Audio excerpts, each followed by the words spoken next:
How to fix Snapchat login temporarily disabled. Hey everyone, welcome back to our channel. In this video, I will guide you on how you can fix Snapchat login temporarily disabled. So make sure to watch the video till the end.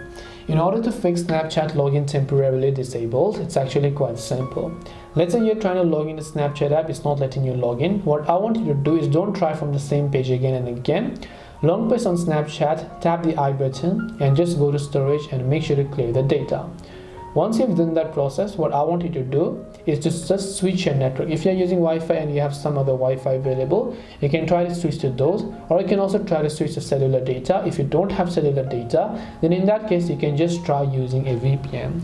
Now the reason I'm telling you to do this is because Snapchat will actually restrict your login and behaviors, because they might have noticed some kind of suspicious activity coming out from your IP address or from your network provider. So whenever you change the network, it's going to change the IP address, and as a result it's going to let Snapchat think that it could be a new person trying to log into the account. So you can just try to go ahead and then log in. However, if you still have that login disabled issue, then in that case remember that it is only a temporary disable, which means that after a couple of hours you should be able to log in without any issues, and the best thing in that case would be to simply wait until you're able to log in.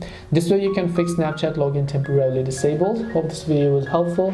If you have got any questions, then feel free to leave them down. Thank you for watching and see you in the next video.